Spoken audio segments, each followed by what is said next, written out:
dan seringkali juga membuat iman kita akhirnya menjadi lemah. Beberapa waktu yang lalu ada orang yang datang kepada saya, dia menceritakan semua pergumulan hidupnya, saudara. Ya, saya bilang, ibu ya berdoa, cari Tuhan. Saya sudah cari Tuhan, saya sudah berdoa, saya sudah begini. Ya, tapi mana saya tidak melihat janji Tuhan. Ini banyak sekali terjadi dalam kehidupan orang Kristen, saudara, yang merasa bahwa Tuhan itu lalai di dalam hidupnya. Kita baca dulu 2 Petrus pasal yang ketiga, ayat yang ke-9, saudara. 2 Petrus 3 ayat 9, firman Tuhan di sana berkata, ya biarlah kita semua juga menjadi peringatan bagi kita, saudara. 2 Petrus 3 ayat 9, baca bersama, 1, 2, 3. Tuhan tidak lalai menepati janjinya, sekalipun ada orang yang menganggapnya sebagai kelalaian. Tetapi ia sabar terhadap kamu, karena ia menghendaki supaya jangan ada yang binasa, melainkan supaya semua orang berbalik dan bertobat. Saudara, ayat ini jelas berkata bahwa Tuhan tidak lalai menepati janjinya. Bila kanan kirimu, dengar ya, Tuhan itu tidak pernah lalai loh. Cepat ngomong sama kanan kiri. Ya, suami istri juga saling ingetin, ya. Jangan cuma salaman kanan kiri bilang Tuhan baik, ya. Sekarang kita ngomong kanan kiri, Tuhan tuh tidak pernah lalai. Ingat, ya. Lalu dikatakan di sana, sekalipun ada orang yang menganggapnya lalai. Bilang lagi kanan kirimu, jangan kamu anggap Tuhan lalai loh. Cepat ancam kanan kirimu. Harus diancam, ya. Jangan anggap Tuhan lalai loh. Ya, kenapa, saudara?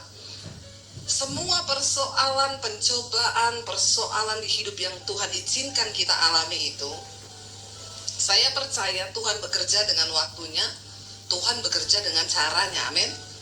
Ya, tetapi memang ya selalu saya katakan Tuhan dengan manusia itu beda tipis toh. Tuhan maha tahu, manusia sok. Ya, tapi kita tidak boleh sok tahu.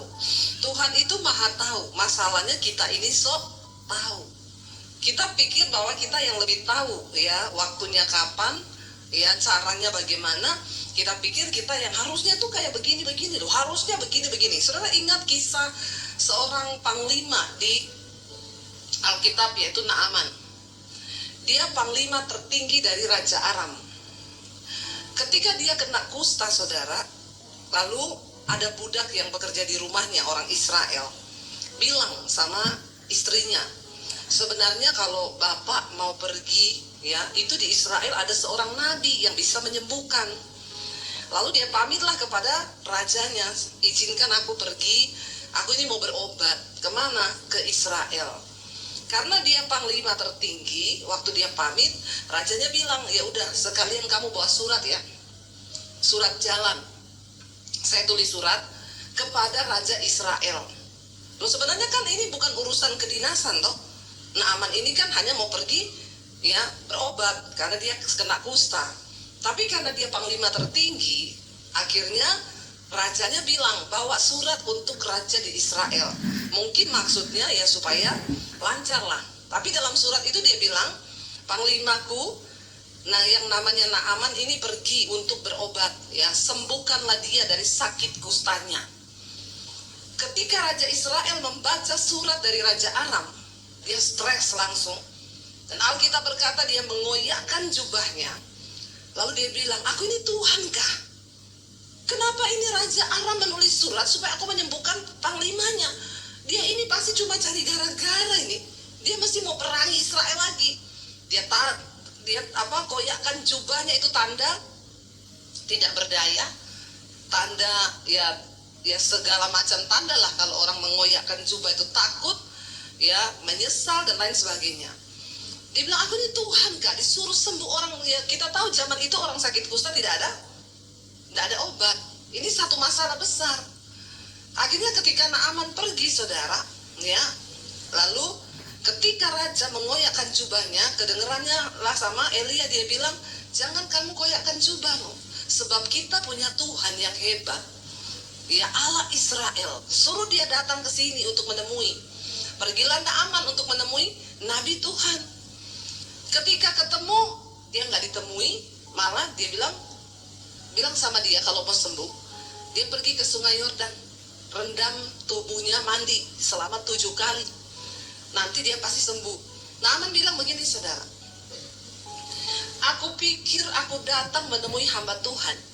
Lalu hamba Tuhan itu keluar, lalu dia taruh tangannya di atas kepalaku, lalu dia goyang-goyang tangannya di atas kepalaku, lalu dia doain aku, dan aku sembuh.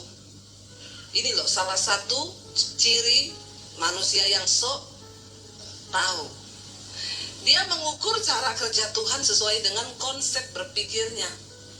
Hari ini mungkin saudara lagi ada masalah, ya, dan saudara belum melihat jalan keluar. Saudara berpikir harusnya, ya, aku ini tanggal ini butuh loh, harusnya loh Tuhan itu begini.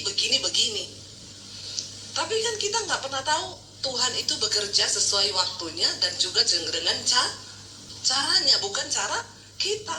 Naaman bilang harusnya loh dia keluar, pegang kepalaku, tumpang tangan, sudah aku pulang sembuh. Ngapain juga saya suruh pergi berendam di sungai Yordan yang kotor itu? Di sini kan masih ada sungai yang lebih bagus, sungai Damsyik, sungai Parpan. Manusia itu sering sok tahu. Ya, sebenarnya apa bedanya sih kalau cuma Tuhan bilang pergi ke sungai Yordan, ya udah pergi aja loh. Kok ya banyak alasan loh. Harusnya caranya bukan gini. Dia keluar aja tumpang tangan, aku sembuh. Terus juga kenapa ke sungai Yordan? Kenapa bukan ini? Kenapa bukan itu, saudara? Seringkali kita juga punya roh Naaman, iya enggak? Ngaku enggak? Enggak ngaku. Jemaat HTI luar biasa semua ya. Semua nurut dan taat sama Tuhan. Ya, seringkali kita pun berkata, Tuhan harusnya itu begini loh. Harusnya itu begini loh caranya. Harusnya itu begini. Tapi saudara, mari ya, supaya kita tidak menganggap Tuhan itu lalai. Ya, sadarilah yang pertama, Tuhan bekerja dengan waktunya, dengan caranya. Ya, bukan cara kita, bukan waktu kita.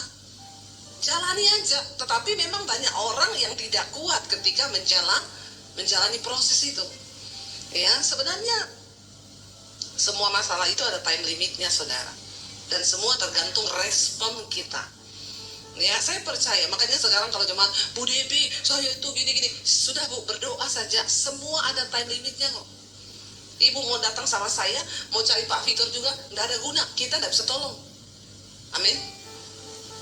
Tidak usah menatap saya seperti itu. Ya, tidak usah cari-cari pendeta.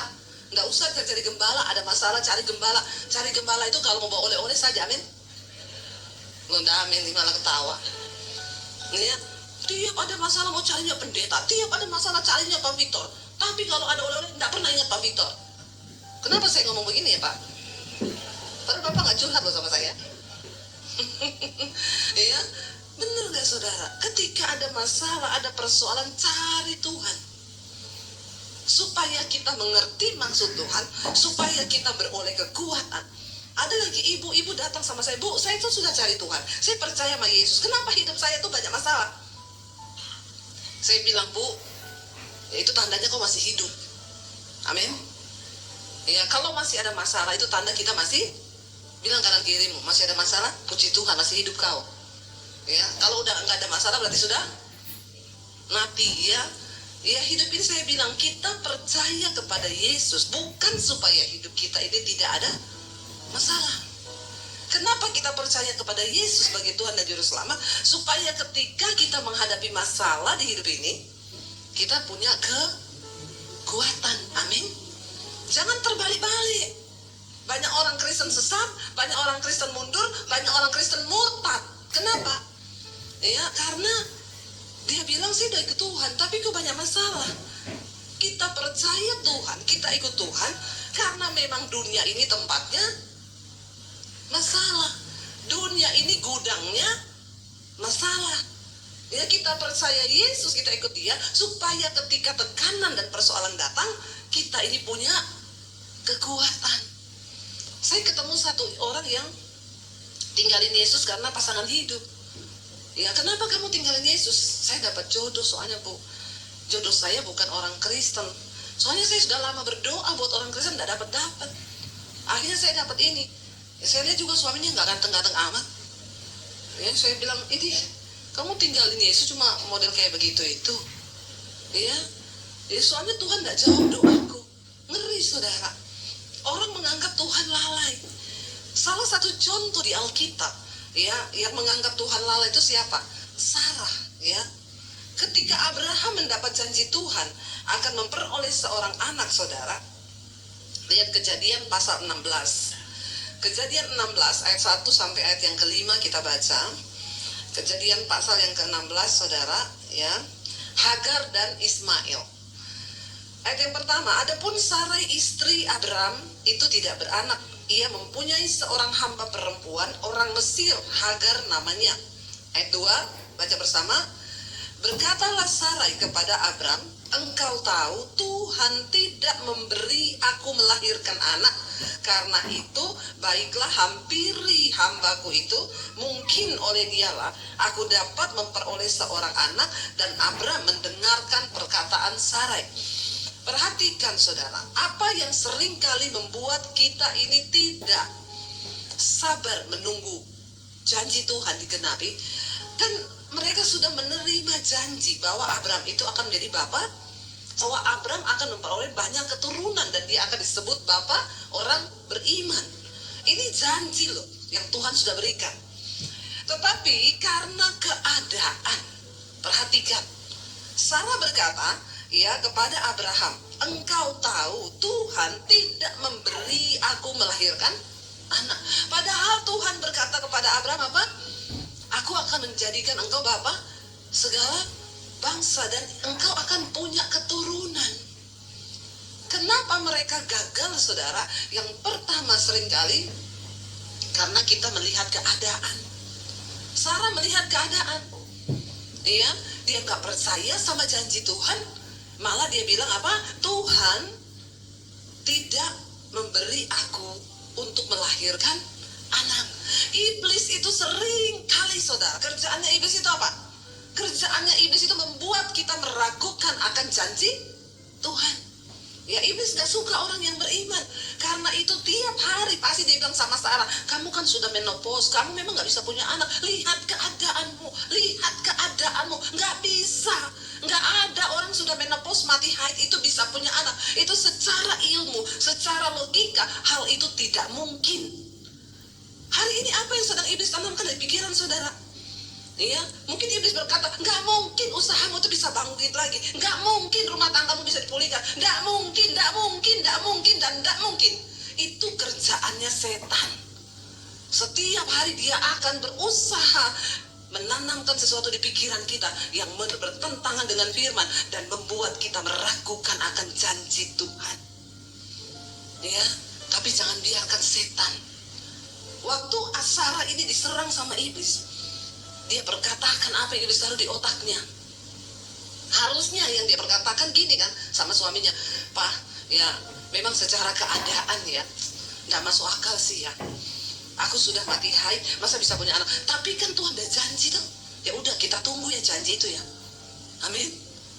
Dan kita lihat salah satu kesalahan fatal dari Abraham, saudara. Ya, fatal sekali. Waktu Sarah memberikan sebuah pilihan, ya sudah, aku kan punya hamba, hampiri aja hambaku itu. Mungkin oleh dia, aku dapat memperoleh seorang anak. Ayat yang dikatakan berikutnya apa? Dan apa? Abram mendengarkan perkataan Sarai. Bapak-bapak hati-hati loh ya. Kalau kau juga mendengar sesuatu yang bertentangan dengan firman Tuhan, jangan didengar. Tapi ya namanya, ya mungkin si laki-laki ya.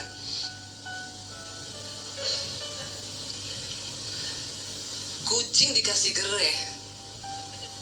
Iya tak bapak-bapak? Ya, bilang aja iya gitu ya, kenceng. Janji Tuhan gagal. Bukan gagal sih. Tidak gagal, janji Tuhan tetap ya dan amin. Tapi kesalahan fatal yang menggagalkan sebenarnya ini rencana yang sempurna. Jadi ada cacatnya. Ya karena di sini dikatakan akhirnya Abram itu diam aja loh. Harusnya kan ya saya baca ini kok yo Abram ini ya. Dan Abram mendengarkan mendengarkan perkataan Sarai. Malah dia bilang begini, dari dulu kek, kenapa baru sekarang? Ya harusnya dari dulu, udah tak tunggu-tunggu loh itu. Pret. Nah ini keluarnya pretnya.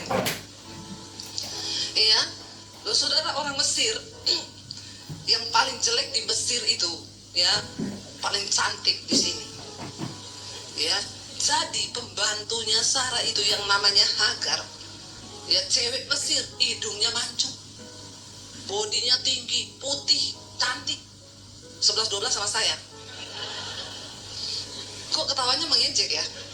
Kayaknya tidak rela ini ketawanya. Ya, iya saya tahu saya hidungnya mancung ke dalam. Yang penting ada lubangnya 2, bisa napas, amin. Tapi yang namanya Hagar itu cantik, ya. Makanya Abram juga menelan mentah-mentah perkataan istrinya. Ya coba sedikit kayak, jangan berpikir seperti itu ya. Tuhan marah loh. Kamu ini ada bikin dulu agak-agak drama gitu ya. 3 kali lah menolak. Lalu ayat Alkitab kan bilang, lalu besoknya Sarah membujuk Abram lagi. Ya, lalu Abram bilang, tidak istriku, aku mencintaimu. Oh itu drama Korea. Nggak jadi Alkitab nanti. Ya mbok ya 3 kali ke dia menolak. Enggak loh, 1 kali saja istrinya ngomong. Dikatakan dan Abram mendengarkan perkataan itu. Apakah Tuhan lalai menepati janjinya? Keadaan, kenyataan yang membuat Sarah berpikir janji Tuhan tidak akan tergenapi. Keadaan seperti apa yang hari ini ada di depan matamu, saudara? Tidak ada perkara yang mustahil bagi Tuhan. Apakah engkau berkata rumah tangga saya sudah hancur, Bu? Suami saya nggak bertobat. Saya ketemu banyak orang. Bahkan di Kalimantan saya ketemu sudah cerai. Ketika ibu itu ketemu saya, Bu Debbie, saya mau berterima kasih, Bu. Kenapa? Karena saya dapat khotbah ibu di YouTube. Saya dan suami sudah cerai.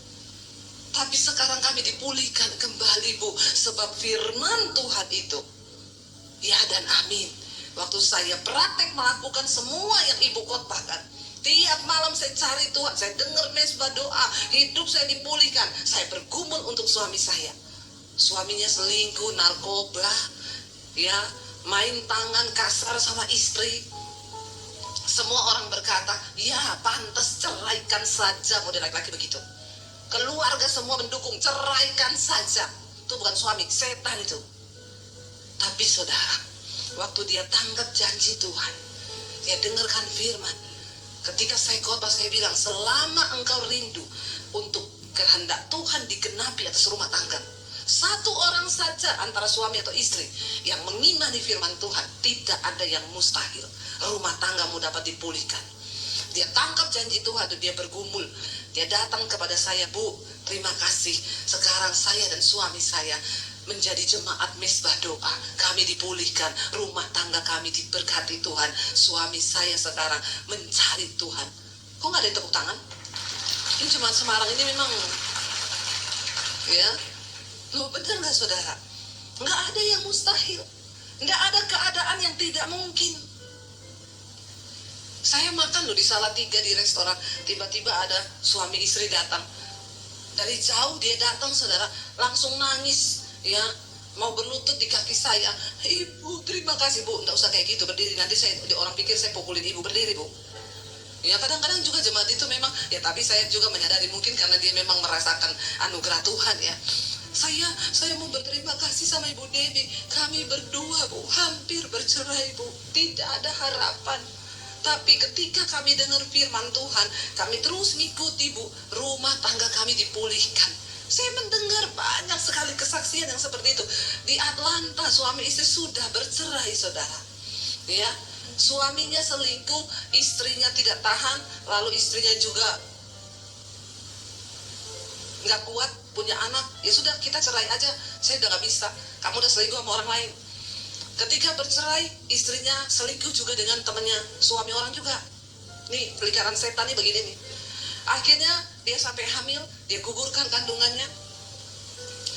Lalu di saat itu dia sudah stres, saudara. Orang tuh kalau berbuat dosa pengennya mati, pengennya bunuh diri, hidupnya nggak damai sejahtera. Karena itu yang membuat orang bahagia bukan harta, bukan uang. Tapi waktu kita berjalan di dalam kehendak Tuhan, di dalam kebenaran, itu ada kebahagiaan. Amin. Biar kau mau kaya seperti apa, kalau kau hidup dalam dosa, tidak bahagia hidupmu. Akhirnya saudara, ya, dia stres sampai terpikir mau bunuh diri. Tapi di saat itu dia temukan firman Tuhan, dia dapatin khotbah saya di YouTube, dia mulai percaya kepada firman Tuhan. Dan janji firman Tuhan itu ya dan amin. Dia dijamah Tuhan, dia bertobat, dia sungguh-sungguh cari Tuhan, dia berdoa buat suaminya, sudah bercerai. Lalu suaminya kembali kepada dia. Waktu saya pergi ke sana ketemu, mereka sama-sama melayani Tuhan, dipulihkan Tuhan. Gak ada yang mustahil. Jangan lihat keadaanmu hari ini, tapi percaya kepada firman Tuhan. Amin. Lalu akhirnya Abraham melakukan, dan ayat 3 berkata, jadi Sarah, istri Abraham itu mengambil Hagar hambanya orang Mesir itu, yakni ketika Abraham telah 10 tahun tinggal di tanah Kanaan, lalu memberikannya kepada Abraham suaminya untuk menjadi istrinya. Abraham menghampiri Hagar, lalu mengandunglah perempuan itu. Ketika Hagar tahu bahwa ia mengandung, maka ia memandang rendah akan nyonyanya itu. Ayat 5, lalu berkatalah Sarah kepada Abraham, penghinaan yang kuderita ini adalah tanggung jawabmu. Ini juga memang kadang-kadang perempuan itu susah dipahami.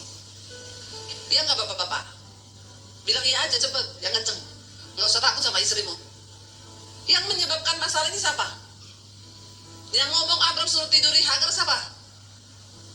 Ya, giliran sudah hamil, ya jadi seperti itu, dia ngomong sama Abraham apa? Penghinaan yang kuderita ini adalah tanggung jawab. Keren nggak? Ya, memang wanita itu ya sembarangan kalau ngomong. Terus setelah gitu, ya kayak gitu, ditawari suaminya mau makan nggak, dihabisin sama suaminya. Loh, kok nggak disisain? Nah, tadi kan saya tanya katanya nggak mau makan. Ya tapi kan bukan gitu maksudnya. Mau saya disuapin, keren nggak? Laki-laki itu salah terus, ya. Nggak apa-apa, saya mewakili bapak-bapak. Nih contoh nih, makanya istri hati-hati kalau ngomong. Kita ini harus kuat dalam firman, amin, supaya tidak mencelakakan suami. Kasihan kan Abraham, dia yang suruh tiduri Hagar. Setelah Hagar hamil, dia datang ngomong, penghinaan yang kuderita ini adalah tanggung jawabmu. Kasihan nggak Abraham? Ya, akulah memang yang memberikan hambaku ke pangkuanmu. Tapi coba lihat, baru saja ia mengandung, ia sudah memandang rendah akan aku. Tuhan kiranya yang menjadi hakim antara aku dan engkau. Berat nggak? Bobo lagi nama Tuhan. Dia yang suruh tidur itu Hagar. Dia bilang lagi Tuhan lagi bawa nama Tuhan akan menghakimi. Saudara ya, kita lihat di sini akhirnya sebuah kesalahan fatal terjadi hanya gara-gara keadaan yang membuat orang itu tidak percaya pada janji Tuhan. Saya kemarin di Jakarta, saya ketemu dengan satu orang hamba Tuhan, Pak Amos, saudara, dia Ratnam. Dia dulu yang menubuatkan kami ketika kami ada di Jakarta. Waktu Tuhan panggil kita dari Solo pindah ke Jakarta, menanti janji Tuhan itu rasanya tidak mudah. 1 tahun pertama di Jakarta kami nggak ada pelayanan. Akhirnya suami saya bilang, saya mau pulang, saya nggak kuat berpisah dengan anak-anak. Saya bilang, tapi kan Tuhan berjanji kita disuruh ke Jakarta. Ini tanah Kanaan yang Tuhan bawa buat kita. Ada janji besar buat kita sini. Suami saya bilang, saya nggak peduli, aku mau pulang. Kalau kamu mau bertahan, bertahano dewi. Sebaiknya kita undang suami saya untuk bersaksi, ya, setuju? Sini saya. Jadi dia nggak duduk terus di situ, enak aja kalau nganterin saya duduk aja di situ ya. Jadi sekali-sekali dia yang ngomong ya saudara ya. Biar dia menceritakan dari versinya bagaimana pada waktu itu dia rasanya tidak percaya pada janji Tuhan. Shalom. Ya. Tepatnya 15 tahun yang lalu bahwa Tuhan bicara kepada kita untuk kita pindah dari Solo, pindah ke Jakarta. Itu hal yang sangat sulit buat kami, sebab kami sudah punya rumah, punya pelayanan, punya usaha, tapi tiba-tiba Tuhan suruh kita ke Jakarta dan suara itu sangat kencang, dan juga kami berdua mendapatkan konfirmasi untuk pergi ke Jakarta. Tapi sampai di Jakarta, ekspektasi yang kita punya ditutup sama Tuhan. 1 tahun tidak ada pelayanan. Satu ketika dalam satu kesempatan saya ngomong sama istri saya gini, nerima janji Tuhan tuh susah. Kalau di antara saudara ada yang berkata gini, saya pengen menikmati janji Tuhan, nggak mudah saudara. Dan mau mendengar suara Tuhan juga bukan yang baik. Mendengar suara Tuhan itu sangat sakit buat daging. Saya dengar itu, saya merasakan waktu di Jakarta, setahun nggak ada pelayanan, saya marah sama Tuhan. Tuhan bilang ada janji besar di Jakarta ini. Tapi apa yang kudapat? Anak saya di Solo, kami harus berpisah. Dan maaf saudara, di Solo saya punya rumah yang ada AC. Di Jakarta kami ngekos yang tidak ada AC dan panas, dan tidak ada pelayanan. Di situ saya, di titik terendah saya, sampai saya marah sama Tuhan. Saya bilang gini, masa bodoh dengan janji Tuhan. Yang terjadi di dalam hidup saya semakin merosot, semakin habis, dan anak saya di Solo. Waktu itu saya udah memutuskan sama istri saya mau jadi Yunus, padahal nama saya Daniel. Saya memutuskan saya mau jadi Yunus. Tuhan bilang kepada Yunus bahwa Yunus suruh pergi ke Niniwe. Tapi apa yang dilakukan Yunus gak mau, dia pergi ke Tarsis. Itu saya ngomong sama Tuhan gitu, Tuhan saya mau jadi Yunus. Tuhan bilang kita suruh menetap di Jakarta, tapi saya nggak mau, saya akan pulang ke Solo. Dan saya tahu tentang cerita tentang Yunus itu, dan saya ngomong sama istri, nanti kalau ikan besar datang, saya baru bertobat. Karena saya tahu firman-Nya kan. Jadi itu karena titik terendah saya udah ngomong minggu depan kalau tidak terjadi apa-apa, saya akan pulang ke Solo. Saya ngomong gini, masa bodoh dengan janji Tuhan. Istri saya tetap berdoa, saya cuekin. Tiba-tiba teman saya telepon, bro, ada KKR besar, kita butuh pemain musik nih, lu bisa bantu kita nggak? Saya cuman oke. Saya jujur waktu itu cuman mau pelayanan, maaf, cuman saya mau terima, hari itu saya mau terima PK dan saya pulang ke Solo. Kemudian KKR apa? Ini ada hamba Tuhan besar nih. Di KKR besar tuh ada hamba Tuhan yang penuh buat kamu nanti main musik. Oke, saya main musik. Kemudian singkat cerita, saya nggak peduli apa, saya cuma main musik aja. Selesai. Waktu itu kan hamba Tuhan setelah firman, mereka ada di depan 4 orang hamba Tuhan dari Amerika, Bill Heyman, terus dari Jepang, terus kemudian dari Asia Pak Amos Jaratnam. Dan selesai ibadah minta dinubuatin, karena itu ibadah bisnismen semua. Nah waktu pas nubuatan, istri saya single situ. Ini saatnya kita minta suara dari Tuhan, nubuatan. Saya bilang gini, bisa nubuat sendiri kok, ngapain harus sama hamba Tuhan itu. Karena saya sudah masa bodoh saudara, saya masa bodoh dengan janji Tuhan, saya nggak mau dengar suara Tuhan. Tiba-tiba, ya kali ini aja, yuk kita minta. Ya udah, saya milih yang made in Amerika. Saya nggak mau yang Asia mah biasa. Saya minta yang made in Amerika, Bill Heyman, lebih tokcer. Nah, yang Bill Heyman ngantrinya banyak saudara. Yang Asia cuma sedikit. Kemudian kita udah ngantri, persis dengan posisi ini saya pakai baju hitam putih karena saya pelayan Tuhan. Sudah mau deket, mau dinubuatin, saya ditarik sama Aser. Kamu kan pemain musik, tolong ke belakang dulu, antrinya di belakang. Padahal saya udah deket. Saya langsung gini, nggak usah. Saya kecewa, saya gini, cuman mau minta nubuatan, disuruh mundur lagi. Karena ini pengusaha-pengusaha kan, mereka beli meal tiket, saya enggak. Saya kecewa, Tuhan saya cuma mau minta nubuatan aja, digeser. Saya kecewa, terus kemudian saya nggak mau. Saya duduk di musik lagi. Kemudian Pak Amos Jaratnam kan sepi, karena di Asia sepi, dia udah selesai. Kemudian Pak Amos duduk di panggung. Teman saya bilang ini, itu Pak Amos nganggur.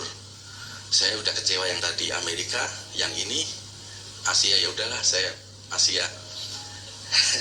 Karena nggak ada pilihan. Saya ketemu sama Pak Amos, saya minta didoakan, dinubuatkan. Dia bilang gini, sorry ya, saya capek sekali. Dia sambil duduk, itu kecewa saya yang kedua. Tuhan Yesus tolong, yang tadi Amerika saya kecewa, yang kedua ini tambah mengecewakan. Terus dia tanya, kamu suami istri? Iya, suami istri. Kemudian kamu gandeng tangan, aku doa biasa aja ya, nggak usah nubuatan. Tapi kalau Tuhan bicara, saya akan bicara. Baru kita gandeng tangan, dia pegang tangan saya, dia bangkit berdiri. Set. Saudara, saat itu benar-benar Tuhan kayak ngomong kepada saya. Titik terendah saya yang waktu saya tidak mempercayai janji Tuhan. Di situ Tuhan ngomong, semua yang apa yang di benak pikiran saya, Tuhan tegur saya, waktu itu saya berpikir, Tuhan, manusia siapa yang bisa tolong saya di Jakarta ini? Dan suara Tuhan sangat kencang. Saya ditunjuk sama Pak Amos. Saya yakin itu bukan Pak Amos, tapi suara Tuhan. Dia bilang gini, kamu baru berpikir manusia siapa yang mau tolong kamu? Bukan manusia, aku Tuhan. Yang kedua dia bilang gini, kamu baru berpikir mau mundur dari tempat ini. Jangan sekali-sekali mundur satu langkah pun, sebab aku Tuhan yang ada di depan. Dan yang ketiga dia bilang, ada perkara yang sangat besar sekali untuk kalian ada di Jakarta ini. Terus yang keempat, ini yang membuat saya tambah nangis.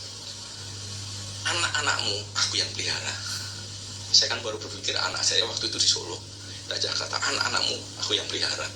Dan 4 hal itu membuat saya semangat, saudara. Dan peristiwa itu kami alami, janji Tuhan, bukan terus besoknya tiba-tiba langsung jadi Superman. Wow, saya jadi enggak. 13 tahun kami melewati itu. Dan janji Tuhan mulai ditepati 13 tahun. Dan di dalam masa 13 tahun itu bukan hanya enak-enak, saudara, kami ngalami yang namanya roller coaster bersama Tuhan. Tapi yang penting, janji Tuhan yang membuat saya semangat waktu itu. Saya melayani hingga 13 tahun kami menerima janji Tuhan itu. Saya ajak saudara, jangan lupakan Tuhan. Jangan lupakan janji Tuhan. Mungkin saat ini keadaan saudara ada yang bilang, mana Tuhan? Jangan sekali-sekali bilang, Tuhan tidak ada. Tuhan itu ada. Amin. Dia menyertai kita dari hari ini sampai selama-lamanya. Amin. Iya, saudara, jadi memang ya bagi laki-laki dan perempuan itu berbeda. Ya, kalau laki-laki itu kan semua dengan logika ya. Di mana ini? Mana janjinya? Mana? Ya, waktu dia ajak pulang saya bilang, ya tapi kan kita ini sudah dapat peneguhan kita di Jakarta. Dia bilang, ya imanmu nyampe, ya imanku enggak nyampe. Jadi kamu kalau mau bertahan sendiri, aku mau pulang. Ya, jadi kisah ini saudara, saya cerita waktu kami diundang makan sama Pak Rudi Tanu. Jadi ibadah KKR malam itu yang buat adalah Pak Rudi Tanu, itu kakaknya Pak Hari Tanu. Saya waktu itu ceritanya kami diajak makan ya beberapa waktu yang lalu. Lalu beliau bersaksilah dengan istrinya, kami diberkati dengan khotbah-khotbah ibu. Ya, kami dengerin sekarang setiap hari dengerin khotbah ibu, dengar mesbah doa. Terus dia bilang, Bu, ibu itu ada bersaksi, saya dengar waktu ibu di Jakarta, ibu mau coba masukin khotbah di salah satu TV swasta itu di mana ya, Bu? Yang diminta bayar 60 juta, saya bilang di Indovision, Pak. Maaf, tolong ya, diedit gitu ya. Dia bilang, saya sudah duga itu kan punya saya, Bu. Ya, tapi kenapa ibu diminta bayar? Itu harusnya gratis. Ya, terus dia bilang, iya kenapa ibu nggak hubungi saya? Pak, waktu itu bapak nggak kenal saya. Terus saya kita cerita tentang cerita kita ini, kita KKR di Hotel Melia waktu itu. Dia bilang, loh, di Melia ada Amos Jeratnam, ada Bill Heyman, itu kan saya, Pak, yang bikin acaranya. Terus saya bilang, iya Pak. Oh iya ya Pak Rudi Tanu ya. Saya waktu itu cuma tahu pokoknya keluarga Hari Tanu lah yang buat acara itu. Saya bilang, itu suami saya main musik, saya singers loh Pak. Terus, oh ibu kok nggak datangi saya? Bapak nggak kenal kita ya Pak? Waktu itu saya naik motor sama suami pelayanan di Jakarta. Bagaimana mungkin Bapak kenal kita? Ya sekarang aja karena Bapak udah kenal kita. Ya saudara, tapi tidak mudah menanti janji Tuhan itu. Saya akhirnya bilang sama suami saya gini, ya udah kalau kamu mau pulang, ya saya bilang, Tuhan, saya kan istri. Alkitab bilang istri itu tunduk sama suami. Ya jadi kalau suami saya mau pulang, ya saya ikut Tuhan. Tapi kalau Tuhan mau berkara, ya Tuhan berperkara dengan dia. Saya tahu KKR itu malam itu bukan secara kebetulan, tiba-tiba suami saya ini kan main piano. Saudara tahu malam itu dia diajak main musik apa? Pak, ini yang pegang keyboard sudah ada Pak, yang tidak ada ini yang main bass. Nah suami saya itu kan pemain piano, dia bass, dia itu bisa sih, cuma nggak fals aja tapi nggak pinter. Terus Pak Daniel bisa kan main bass, diiyain sama dia. Itu kan hal yang nggak mungkin, hal yang nggak masuk akal kan. Tapi kalau kita itu berserah sama Tuhan, saya tahu Tuhan tuh cari kita dengan caranya bagaimana dia harus meneguhkan. Terus akhirnya ditanya juga, istrimu nganggur nggak? Singer sekalian ya, saya disuruh jadi singers. Ya memang saya juga nggak ada pelayanan ya, saya juga ya udah ayo kita namanya pelayanan ya. Dan waktu itu saya bilang, ini kan nabi-nabi nih yang datang. Tapi waktu itu nabi dari Semarang nggak diundang, Pak Victor Purnomo. Karena ini nabi di Semarang, saudara ya. Terus saya bilang, kita maju yuk, minta nubuatan yuk. Jadi itu kan yang kayak gitu-gitu, kita kan bisa bernubuat sendiri, wong sama-sama sama Tuhan. No. Enggak, saya bilang, ini kita butuh suara Tuhan yang audible lewat orang, yang bisa kita dengar dengan telinga. Dan ini orang kan nggak tahu kita ini siapa. Ya, makanya ketika saya panggil, ya kita pilih yang mana? Dia bilang yang made in USA, Bill Hammond. Udah baris antri suruh mundur dulu pemain musik, mundur. Ini ada pengusaha yang mau masuk. Akhirnya saudara, dia bilang, enggak usah kan, apa aku bilang, enggak usah minta-minta nubuatan, bernubuat dewi wae. Ya udah, kita duduklah pulang, saudara saya disuruh, ya udah kita balik aja yuk, balik. Nah setelah itu terus teman saya bilang, itu Pak Amos nganggur loh. Ya jadi saudara, udah gitu dia bilang lagi, saya doa biasa aja ya, nggak usah bernubuat ya. Lah orang mau cari nubuat malah, memang ya itulah iblis ya. Selalu iblis itu memang berusaha dengan lewat perkataan orang, lewat ini ngomong, saya nggak usah bernubuat ya, doa biasa ini, doa biasa ngapain kita? Wong kita ini mau minta suara Tuhan loh. Akhirnya dia bilang ya udah, tapi kalau Tuhan mau sampaikan sesuatu saya sampaikan. Kita baru berdiri gandeng tangan, dia langsung berdiri, langsung suami saya ditunjuk. Kamu lagi berpikir manusia siapa yang menolong kamu? Kamu lagi berpikir siapa yang akan gini. Aku Tuhan yang memanggil kamu, Tuhan yang setia. Aku yang akan menggenapi. Ya terus jangan mundur satu langkah pun. Soal anak-anakmu, bagaimana kita nggak nangis saudara, kita nggak cerita apa-apa loh sama dia. Bagaimana dia bisa tahu terang benderang, tapi itulah saya bilang Tuhan. Ya, akhirnya kami bertahan ya, benar seperti suami saya bilang, ketika bertahan bukan berarti besok tiba-tiba semua digenapi, perkara besar datang 13 tahun.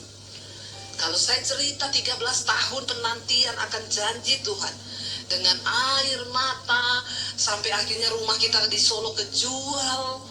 Tapi kita cuma pegang perkataan Tuhan itu, jangan mundur satu langkah pun. Mau ambil keputusan jual rumah di Solo karena memang panggilan Tuhan di Jakarta. Tapi waktu itu saya bilang ya mungkin Tuhan suruh kita jual rumah supaya nggak kepikiran pulang-pulang Solo lagi toh. Kalau masih ada rumah kan pulang, masih ada rumah, pulang, masih ada rumah. Iya, jadi ya udahlah kita jual hanya untuk bayar kontrakan di Jakarta, jual rumah di Solo. Ya kita minta tanda lagi, Tuhan jual kalau 1 bulan kita iklanin di koran ada yang beli, berarti itu dari Tuhan. Enggak 1 bulan, 3 hari. Ya begitu iklan langsung orang telepon. Saudara, waktu itu kami berpikir Tuhan lalai menepati janjinya. Mungkin hari ini juga di antara saudara banyak yang berpikir bahwa aduh kok kayak gini terus saya tidak mendapat janji Tuhan. Tapi Tuhan bilang begini, sekalipun banyak orang menganggapnya sebagai kelalaian, tapi apa? Ia sabar terhadap kamu. Tuhan sabar terhadap kita. Karena ia menghendaki supaya jangan ada yang binasa, melainkan supaya semua orang berbalik dan bertobat. Kenapa Tuhan itu memberi waktu kepada kita masing-masing? Saya 13 tahun harus menunggu ya di Jakarta. Tapi kalau di flashback dari awal saya terima Yesus, itu panjang perjalanannya. Ya, bagaimana melihat janji Tuhan itu digenapi panjang ya. Baru 13 tahun. Saya dari terima Yesus itu udah puluhan tahun, saudara. Tapi kenapa Tuhan dikatakan dia sabar? Sekalipun kita bilang, Tuhan, ya saya juga dulu pernah bilang, Tuhan kok janji Tuhan itu tidak digenapi-genapi ya. Dulu saya keluar dari rumah, Tuhan bilang berbahagialah kamu jika kamu meninggalkan ayahmu, ibumu, rumahmu, ladangmu, engkau akan memperolehnya lipat kali ganda. Rumah 1 tuh aja di Solo dijual karena ikut panggilan Tuhan. Bagaimana memperolehnya lipat kali ganda? Mana janji Tuhan itu? Kita aja kehilangan rumah yang cuma satu-satunya. Ya, tapi saudara, kenapa Tuhan itu sabar terhadap kita sekalipun? Tuhan ya, saya beberapa kali juga dulu merasa Tuhan itu lalai loh. Saya jujur di depan saudara, saya hamba Tuhan, tapi saya juga manusia biasa yang masih bisa lihat keadaan, yang masih merasa tertekan ketika menghadapi persoalan. Saya jujur, tapi saya minta ampun lagi. Dan saya bilang, Tuhan ampuni aku Tuhan. Berusaha meneguhkan hati itu tidak mudah. Makanya kita perlu firman di hidup kita. Ternyata ketika saya baca ini, kenapa saudara? Rasanya kelihatan Tuhan mengulur. Cuma satu, di dalam proses penantian kita akan jadi Tuhan, Tuhan mau kita mengalami Tuhan. kita melihat dia secara pribadi, kita mengalami pertolongannya, karena dia menghendaki supaya tidak ada seorang pun yang binasa, melainkan supaya kita semua berbalik dan bertobat. Dan ini kita tidak dapatkan di mana-mana. Proses dari Tuhan itu hanya ada di dalam Tuhan. Karena itu hari ini kalau saudara sedang diproses, tetap pegang firman Tuhan. Istri, jangan kau rongrong suamimu untuk melawan firman Tuhan seperti Sarai. Ya, suami, jangan juga dengar kalau istri ngomong sesuatu yang tidak sesuai firman. Demikian sebaliknya, suami, jangan kau rongrong istrimu untuk tidak menggenapi rencana Tuhan. Tapi mari kita saling meneguhkan. Kalau suami lemah, istri menguatkan. Kalau istri lemah, suami harus menguatkan. Harus ada salah satu yang kuat di dalam firman. Amin. Cepat atau lambat, firman Tuhan, janjinya itu pasti digenapi dalam hidup kita.